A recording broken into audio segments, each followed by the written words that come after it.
You are now tuning in to the Going North podcast with your host, best-selling author, and professional speaker, and member of the John Maxwell team, Dominic Dom Brightman. And every Monday and Thursday, we're going to hear the voice of a different author sharing their gifts, stories, and expertise to help you charge forward in life. Now let's get on with the show.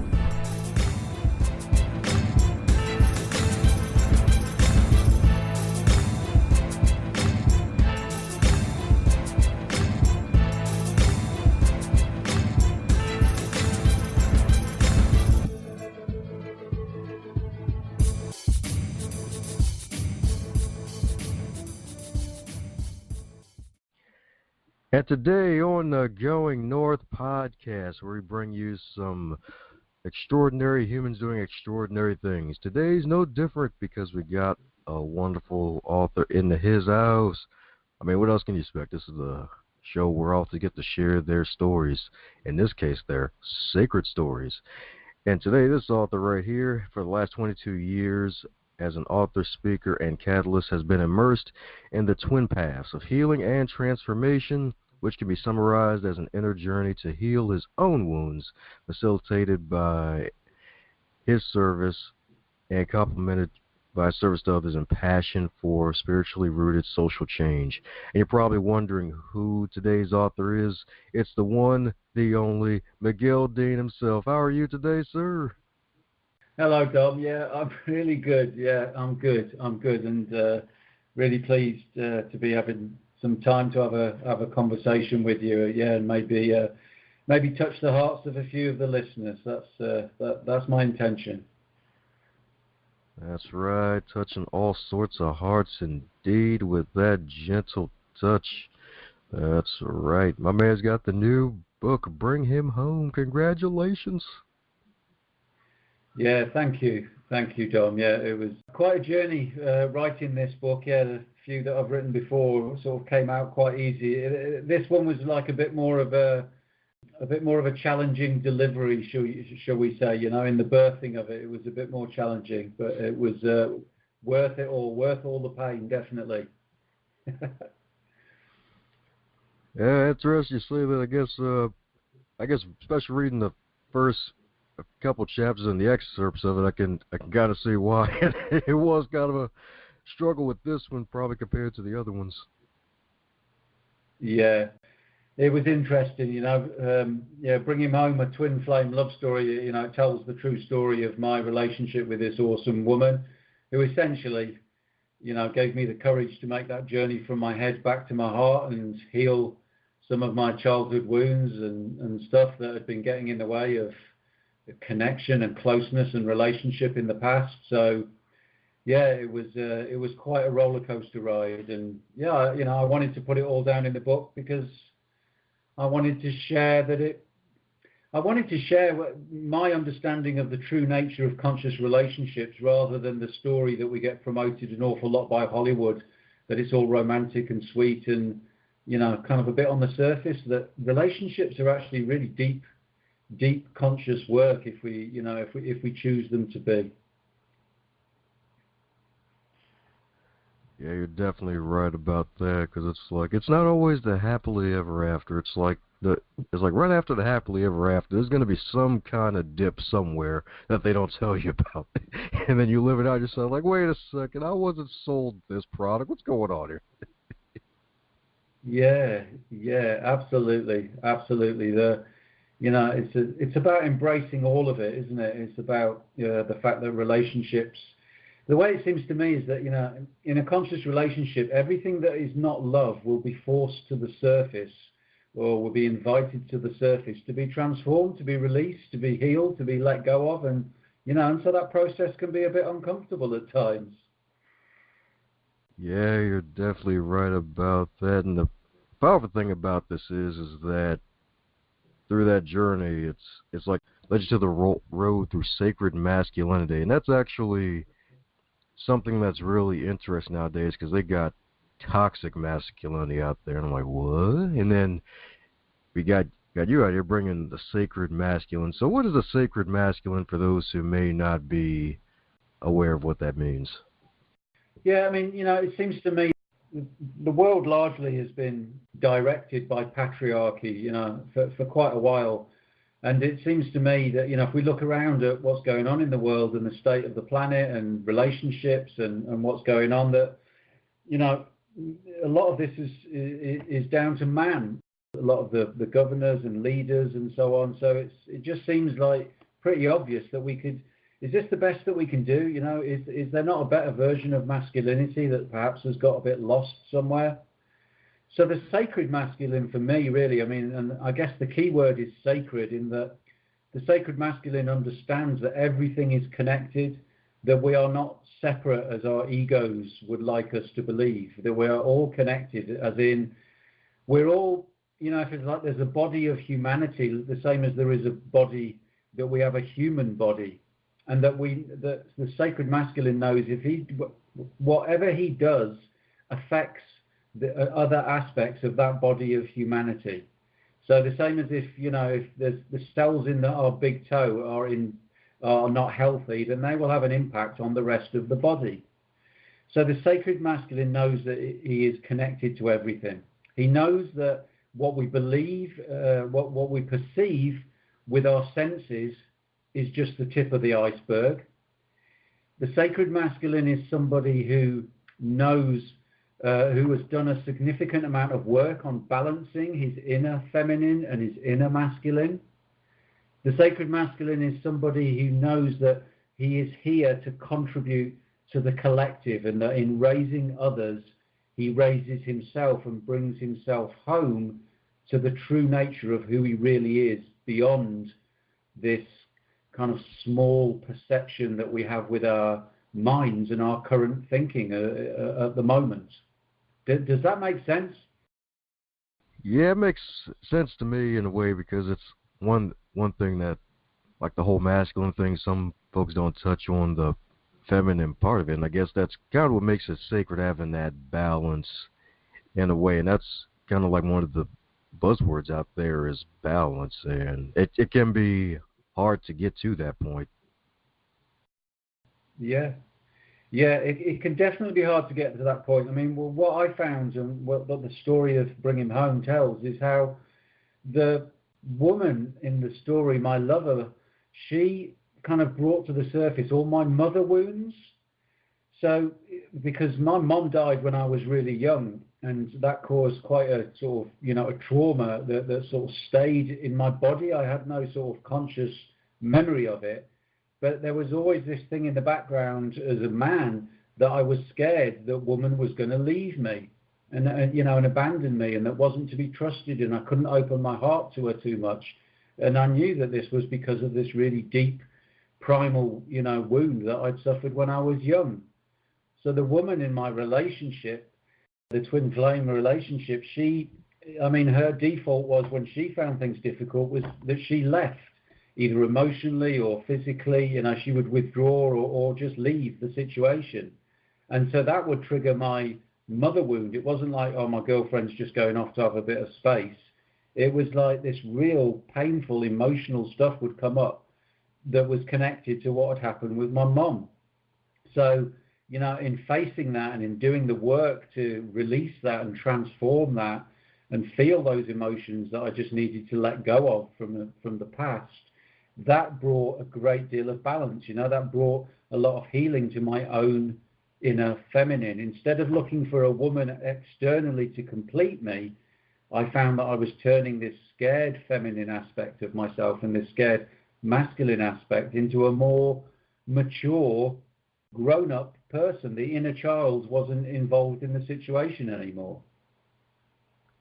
And that just brings up like the powerful point, like you gotta do the inner work first, and it shows that like a lot of childhood trauma will actually show itself up in later relationships. Funny enough, actually, I had a guest a few weeks ago, Rihanna Mills. She talks about how a lot of childhood trauma will show up in your adult relationships if you're not aware of them. Yeah, absolutely. That was so what happened for me, Dom. And I thought I'd done quite a lot of work on it. Well, had done quite a lot of work on it. I've been conscious of it for quite a while, but it was it wasn't as healed as I thought it was. And because there was such a love and commitment for this woman, I actually said to myself, I'm not running anymore. I'm not avoiding. I'm not numbing. I will stand and face whatever needs to happen so that I can, once and for all, have a healthy relationship that isn't sabotaged by the childhood wounds. And so life said, okay, right, he's ready for it now. Let's hit him with it. And that's exactly what happened. Oh, man. Yes, indeed. Yes, indeed. And sometimes when they hit you with it, it can be a little harder than anticipated. Yeah, absolutely. Yeah, I mean, I think that's, sometimes if we really knew, what life had, there are a few times in my life, when I've made decisions, and if I knew how painful they were going to be, or how difficult, or how challenging, I probably wouldn't, have made those decisions in the first place. So yeah, I can totally empathise with the statement that ignorance is bliss sometimes. Hey. Oh, yes, indeed. Yes, indeed. Yes, indeed. Well, and speaking of gaining balance, is there any other key attributes of sacred masculinity for those maybe looking to get to that point? Yeah, well, I think that those are the main, the main, the main factors that that I just mentioned around sacred masculinity. It is, and as I said, the word sacred is so key because if we look at all the different sort of types of masculine, it's so easy to get lost in the ego, in this sense of separateness, and we can be a good person, but Mother Teresa said something beautiful once. She said that the trouble with the world is that we draw the circle of the family too small. So, it's like you can be a good man and you can take care of your children, you can take care of your mother, and you can take care of your immediate family. But, there's still this kind of lack of joined upness about that. What if we were to think of the whole world as our family, and that it's not somebody else's children that are being sex trafficked, or that are, being abused, or working in a sweatshop or something, but the way I see it is those are my children. They're all my children. And as man, man's primary role, the sacred masculine, his role in a way is to protect. Man has that greater physical strength than woman, and the children, and the old, and the the perhaps disabled or whatever. So it's for us to use that power, that strength that we have, as protection of the tribe and protection of the collective, rather than as a power over or abuse of that power, which just seems to be so prevalent, particularly in a lot of men that are in high places. There seem to be a lot of boys in men's bodies. Do you know what I mean? Yeah, some folks never grow up. Yeah, absolutely. And some of these men are, in key, without mentioning any names, key positions in, high up in governments and powers and so on. And it just begs the question for me, is this the best kind of, leader that we can have? If an alien came down from another planet and said, show me to your leader, and we we took him to Boris Johnson or Donald Trump or somebody like that, I'm sure they would be a little bit confused. You know what I mean? They'd say, well, how come that guy, the Dalai Lama, or Don Brightman, why aren't they leaders of your governments and so on? Probably don't want the extra stress that comes with it. Yeah, fair point. Oh man. But yeah, that's so true right there, indeed. And it's like yeah, there's one part where it's like, yeah, you should keep some childlike traits like curiosity, but there's also some other traits that you should just leave behind as well, and try to think of the bigger picture as a whole. And and I guess that's really really what that really is kind of all about, to be honest. Just keeping the whole big Yeah, picture in mind. yes, yes, keeping the whole big picture and being the best that we can be. But the thing is, of course, that everybody sees the world through their own filters, through their own filters of their own wounds and their own experiences and so on. But the reality is, I think another one of the key reasons why I wrote Bring Him Home was because I'm really big on vulnerability, because I discovered really from when I wrote my first book, a sort of autobiographical book about my own journey, that actually we're all living different versions of the same story. We all have our challenges. We all have our difficult times and so on. And society seems to encourage us to, especially as men, to kind of be embarrassed by that or to hide that, that we have to put this mask on that we're strong and together and, and everything's fine all the time. When actually, when we have the courage to be a bit vulnerable and say, I'm struggling, I'm broken, I don't know what to do in this situation, then we connect with other people, don't we? And we give them permission to not have all the answers all the time. I'm sure this stuff is connected with, I was talking to one of my clients who I do, one-to-one work with, and he said to me, because he struggles with this himself and has tried to commit suicide a number of times, that in England, 16 men a day commit suicide. And a lot of this is due to the fact that, we, as men, big boys don't cry. And we believe that we're taught, and so emotions are suppressed and so on, and we think that there's something's really seriously wrong with us because we're struggling. And usually we're struggling because we've spent many years bottling up all these confusion or vulnerability or tenderness that we thought was not part of what it is to be a man.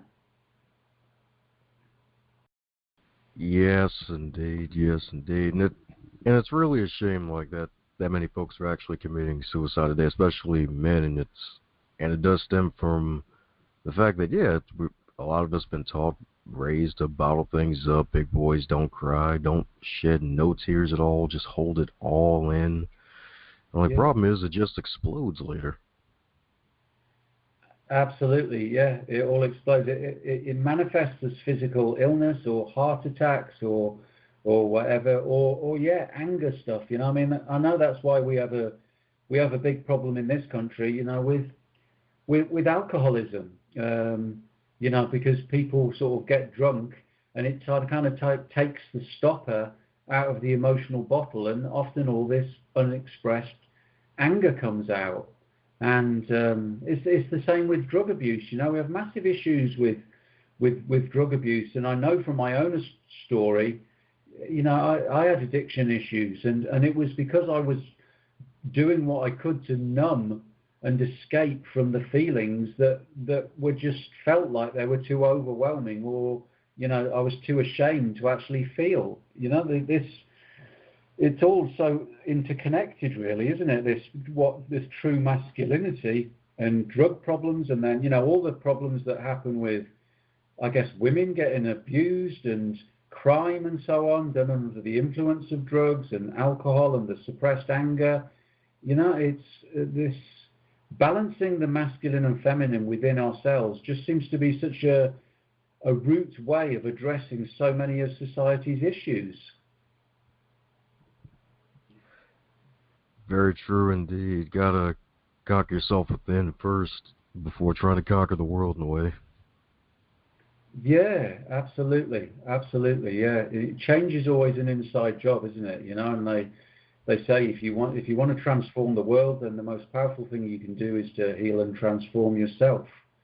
But often, it's easier to point the finger and not take full responsibility for ourselves. And and I guess the society that we live in, to a large extent, the mainstream media and what we see in the movies and all the rest of it, it doesn't give a great guidance really to how do we actually become the best version of ourselves, and what does that look like, which is why shows like yourself like this, Going North, and the podcast series of yours is just so valuable, because the vast amount of information that's coming in through our senses is contrary to good health and balance and clarity. Oh, yes, indeed. Yes, indeed. And the beautiful thing about this is that you're not really silent about this as well, and that you also focus on the youth as well. Yeah, yeah.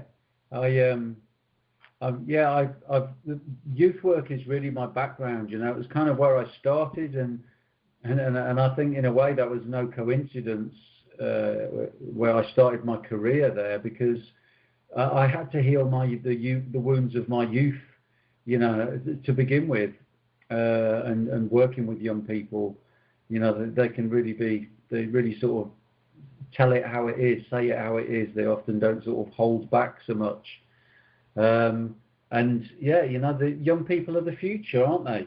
They are the future of the planet, and if we don't get it right with the young people, then they're going to be the leaders, the adults, the parents of the future. So it's kind of like a cause and effect thing, really. I think, Dom. If we can work on the immediate effect of the young people that are struggling. There's a lot of homeless young people in this country. There's a lot of young people with addiction issues. There's a lot of young people with mental health issues. So we need to do what we can, to help those young people that are struggling now. And working on a causal level, for me, is this, the balance of the masculine and feminine. If we can create more loving relationships with ourselves and more balanced relationship with ourselves, then we can have more balanced and loving relationships, that result in children and families. And so the children are brought up in loving, healthy, wholesome environments, which is, very different to the start that I had in life. Yes, that's right. It all points back to self. So any other ways you think we might be able to get the good word of sacred masculinity out to the wonderful young boys in the way, and the young guys, to like really get in tune with their sacred masculinity and not be, I guess, in a way, swayed away by some of the negative effects of folks promoting certain feminist movements? Yeah. I mean, I've just written a podcast series, Sacred Masculinity Rising, which is on the Sacred Stories website. And because people sort of said to me, began saying, well, how did you get to where you are? And I thought, well, yeah, it's a really good question, actually. It wasn't like I set out 10, 20 years ago and said I want to, walk the path of the sacred masculine. I've only really come across that term in the last few years. But essentially, it was just by, doing the work to heal my own wounds and seeing where I could be a better version of myself, and realizing that I couldn't do that in isolation, and that needs to be done in conjunction with service. That helping others, in raising others, we raise ourselves. So that was one of the key reasons, why I wrote this podcast series, because young people are on the net, they're listening to shows and watching YouTube and so on. And I still do my one-to-one work, video call mentoring, with it's predominantly young men, because there just seem to be so many young men that are struggling and just need a bit of a positive male role model in their lives, to help give them a little bit of direction. Yeah, definitely right about that, because there's like a lot of single parent households, and most times usually single moms, and usually there's like no dad around, and it's like never had a positive male role model. And if the mother wasn't lucky enough to have at least a few men in her circles that she trusts enough to keep around her children, it's going to show up in the later years. So it's really important to have that voice in a way. Yeah, absolutely. And even I mean, my dad he's still with us, but he's a decent guy. But there was such a strong, he was so of that generation that his role as a father was to go out and to work and to put, to bring money in, to put food on the table and to, pay the mortgage. And, and that's really noble and that's really important. But, we now know that there's more than that children need. They need, when you ask young people what's the most important thing that their parents can give them, it's not material things. It's not another pair of trainers or a new game station or whatever. It's time. They always say that they want more time with their parents, and the world that we're living in, it just seems to have gone a bit crazy. You just seem to have to run faster and faster on the treadmill just to stay still and just to make ends meet, or so the children end up being brought up by the TV or the internet, and there's more to parenting, than just providing the physical needs. There are the emotional and the psychological needs and the guidance and the reassurance and the support and the encouragement. All those things are what create the healthy foundations for a young person to grow from. That's right. That's right. Rock solid truth right there. Time indeed. Time indeed. Because things always fade. And always get boring eventually. It's always about time. Yeah.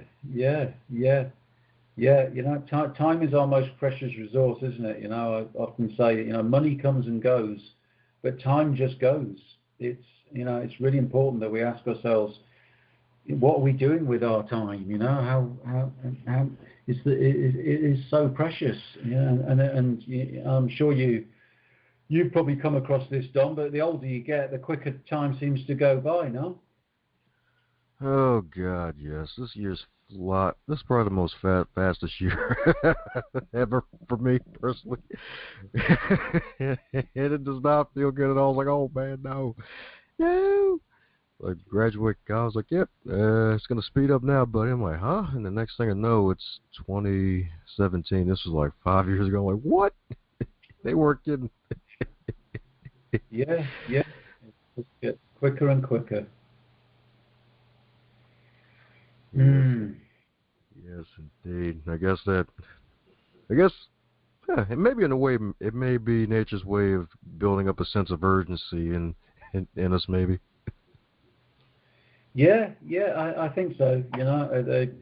They say that youth is wasted on the young, and that resonates for me. When you're young, you think you're going to live forever, and I say to my sons, especially my youngest, do you really want to be spending that much time on the computer? Time is precious, and get out there and get out into the world and get out of your bedroom. But yeah, when you're young, you think you're going to live forever, and then I'm not quite sure when it happened, but all of a sudden, time seems to be going really quickly, and it's just as well I walk the path of the sacred masculine, because I believe that this lifetime is just one short chapter in a much bigger story, that there is something eternal within us that lives forever. So that gives me peace, and it brings a sense of relief, I guess, that hey Miguel, it's okay. We just do what we can with the time that we have, and and let's see what happens when the adventure of death arrives. Either we go to sleep for a very long time, and I'm okay with that. I quite like going to sleep. Either it all gets dark and and you don't know what's happening, or we wake up and it's the beginning of another adventure. And I've got a feeling it's the second one. So that helps. That helps. That's a beautiful way of looking at it. Yeah. Yeah. Life's sweet life, eh? I mean, they'd say time moves. What's the saying? Time moves. Yeah, time goes so fast. We must move slowly. It's like, you know, because if we move too quickly, we miss it. You know, it's part of my practice is to try and slow down. You know, it seems like the tide of life and the speed of life is always wanting to sort of pull me in. You know, to this busy one thing straight after the other, and it's like, no, because you know, you get to the end of the day and you go to bed and you're kind of like, wow, that was just a blur sort of thing. You know. I really value the spaces in between the doing, which if you like, you know, that's a bit more of the sort of feminine. You know, the feminine is the spaces in between. If you've got an orchestra and they're playing a beautiful piece of music, it would just sound like a racket if it was just one note after the other. The spaces in between the notes are just as important as the actual notes, aren't they? To make it beautiful. And I feel that's the same with life, that we need the spaces, you know, the non-doing, which is more feminine, in between the doing, which is more masculine. You know, it's like kind of that yin-yang balance again. You know. It's the spaces. Love it. I feel like that's probably like a future podcast episode if it isn't already. Yeah. The spaces in between, eh? The spaces in between. Let's honour those. Let's honour the spaces, and that, you know, as a writer, you know, that's so important, because, you know, I'm doing my best, you know, to promote the book and to, you know, lot of interviews and social media stuff and you know, writing blogs and you know, and all these different things, but I have to have the spaces in between to allow the creativity to sort of arise. You know, otherwise I can't write. I need stillness and I need time walking in nature and so on. You know, to be able to, you know, to bring through, to allow to come through what wants to be expressed through me. You know, you know, I sometimes get asked, you know, how do you write a book, and you know, what are the important things? What advice would you give? And I always say that the most important thing is give yourself space. Allow stillness, you know, and it will come. You know, what you need to write will arise. It will bubble up.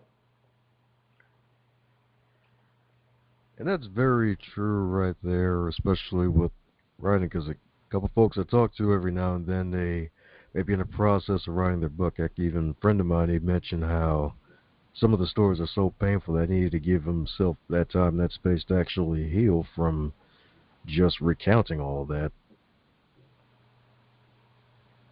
Yeah. I mean, it was the same with Bring Him Home. It was, yeah, you know, I just little spaces and big spaces. You know, I would write a bit and I would just have to go and just sit out in the garden for a little bit, because, yeah, it was just bringing up. I mean, you know, because in Bring Him Home, when I wrote the book, we had separated. We had gone our separate ways. You know, we thought that the journey had come to an end.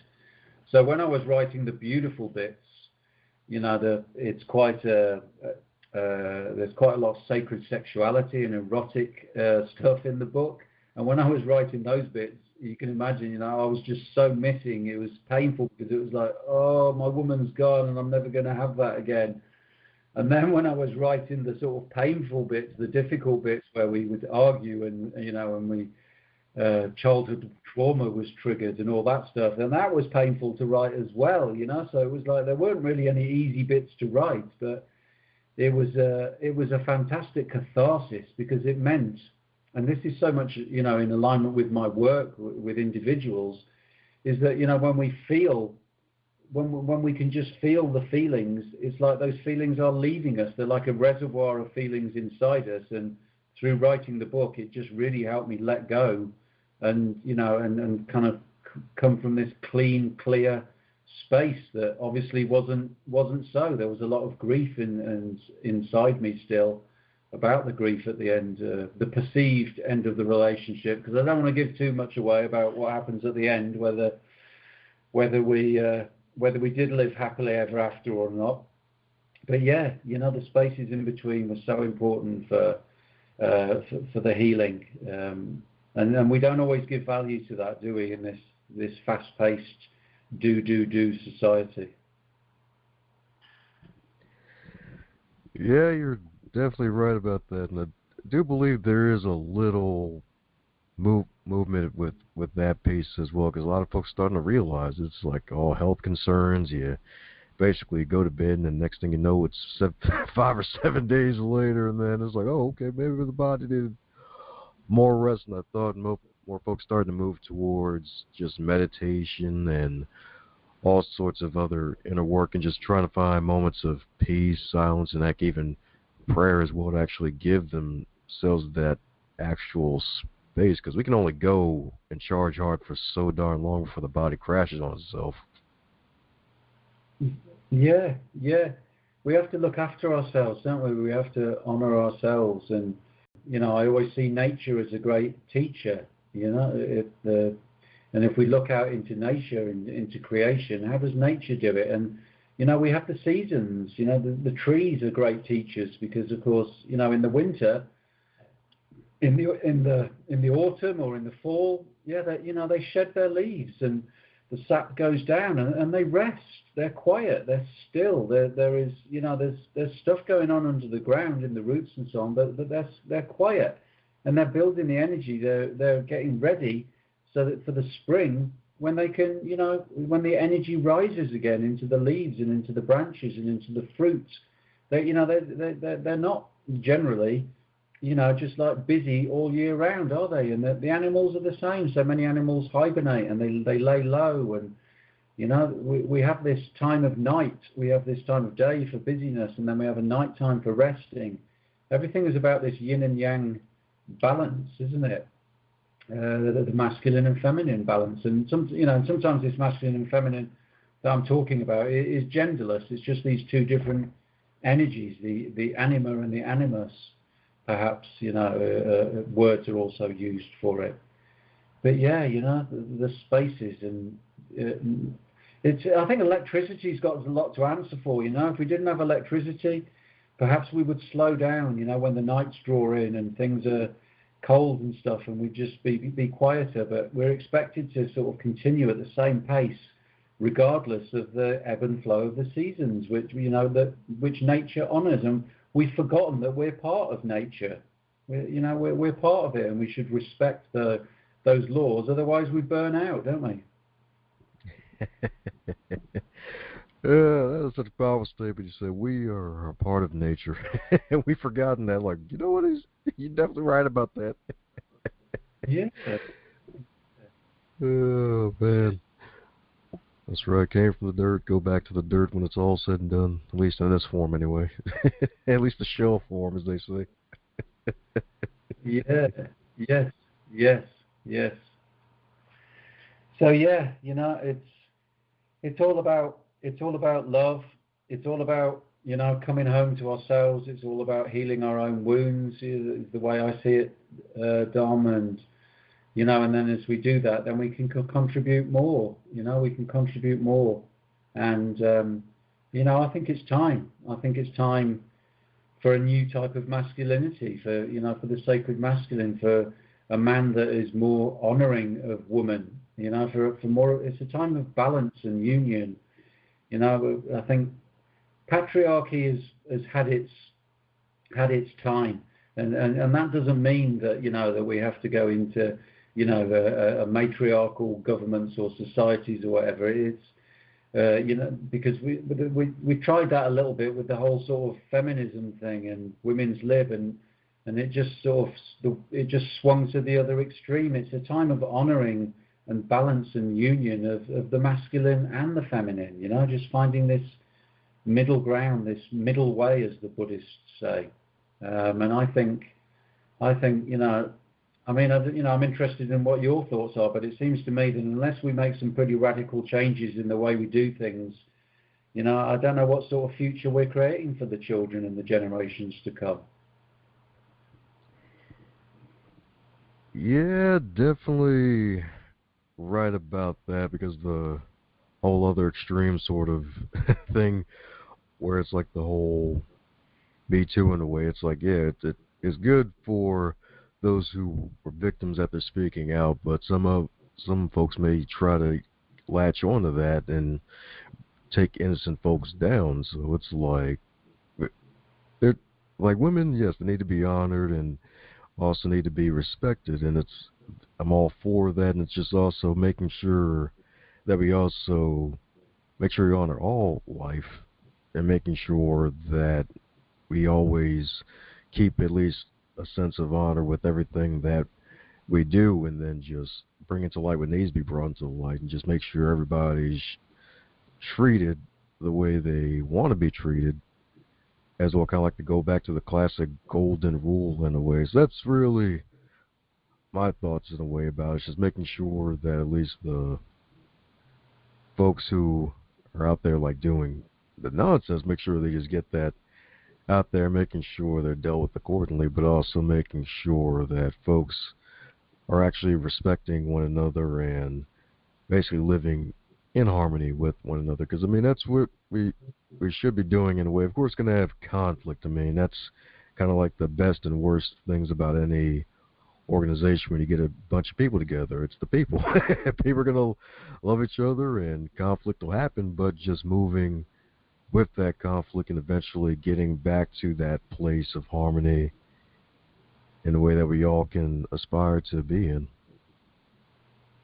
Yeah, yeah, yeah. There are a lot of deep wounds between man and woman. There's a lot of deep wounds, and we have to sort of like lay down our weapons and stop pointing the finger and say, oh, women stop saying, oh, it's men's fault. And we've all had a part to play in the things that have gone wrong. Our ancestors, our lineage, and so on. But we have to reach a point where we say that we have to let the past go, and we have to try and for the if not for ourselves, for our children, just do our best to come from this kind of clean, clean page. But it's not easy because there's a lot of. I spoke at a conference last week that was nearly all women. There were about 350 women there, and I do quite a lot of speaking, and I'm not generally, I always get a bit nervous before a talk, because I think that's natural. But I was really nervous, and it took me a while to realize what it was, and it was that some of what I was going to say about the balance, bringing the balance of masculine and feminine together, it wasn't going to be terribly popular, because there were quite a few women in the audience that were, they were in this organization because it was all kind of like sisters together, because they'd been wounded and had negative experience from man and been let down by man. And so, there was a lot of negative old baggage, that they were carrying. And so, for me to stand up there and say, look, it's time to lay down the weapons and we need to let bygones be bygones.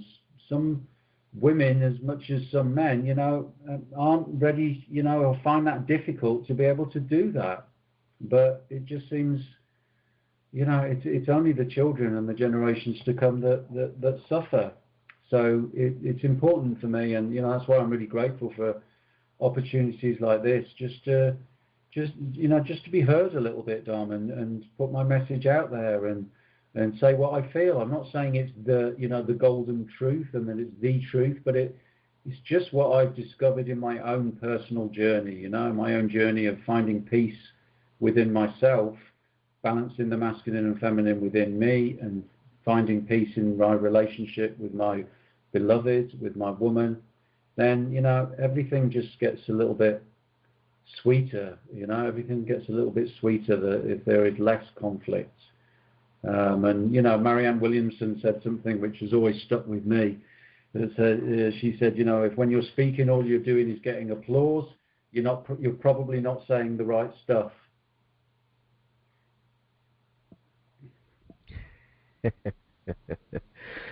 Oh man,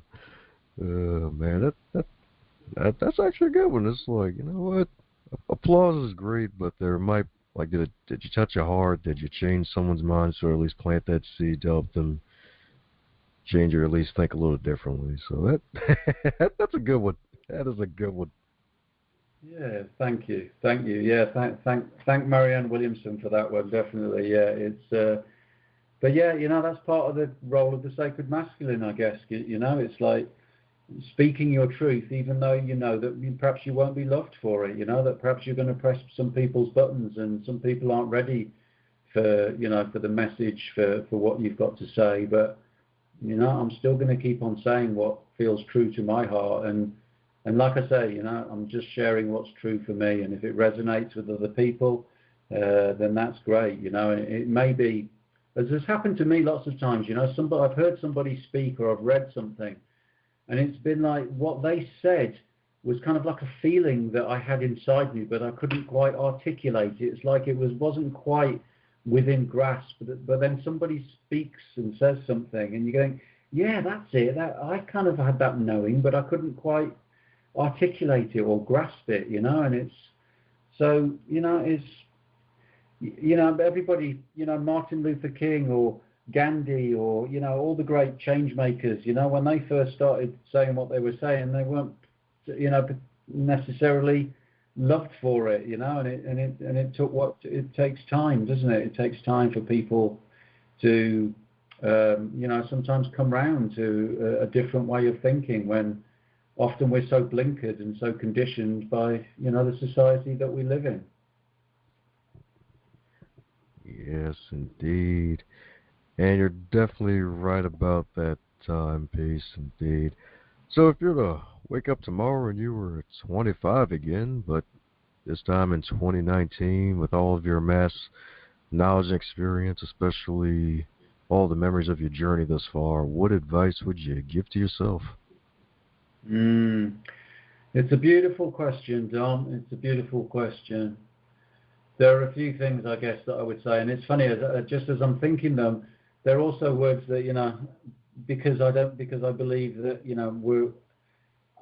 what I say to myself is also, obviously the advice that I would give to anybody, and that is, believe in yourself. You don't realize how powerful and how beautiful you are. Don't let yourself be defined by the experiences that you had. Choose how you define yourself, and you define yourself by what you do and what you say and what you think from in every moment of your life. And you can achieve pretty much anything you want. Just take baby steps and practice resilience and perseverance. And remember, the last thing, I give myself a lot of advice. The last thing I'd say is, don't forget that the journey is the destination. The journey is where you will learn so much, and you will be shaped and polished, and the man that you choose to be will be formed. So that's my advice. Not terribly succinct, Dom, but I hope that'll do. Hey, it's all good. It's all good. Some folks want to write a book to the younger selves, like, all right, don't do this. All right, don't fall for that mousetrap. Don't do it. It's all good. Yeah.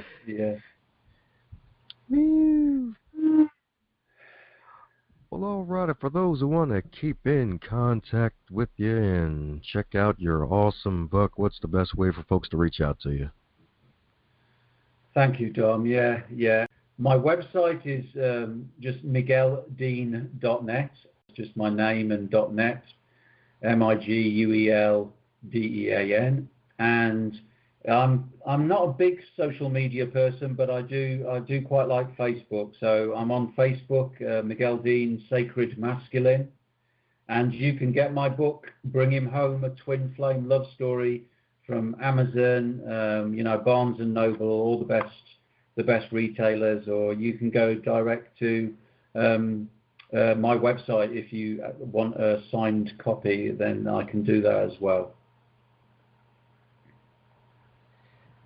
Well, there you have it, folks. Go on out to that wonderful MiguelDean.net. Check out his newest book, Bring Him Home. Heck, even check out some of his past works, too. He even has another book called Stepping Stones in the Mist, where he actually reads the book, too, so it's an audio book form. Is that, actually, now that I think about it, is there going to be a audiobook version of Bring Him Home, too, coming soon? Yeah, I guess, there will be at some point. The book was only published, it was released on the 21st of June, so yeah, I'm busy promoting it. We've got obviously the Kindle version, but yeah, you're right, Dom, the audio version is the next logical step, and yeah, I look forward to that project, yeah. Woohoo!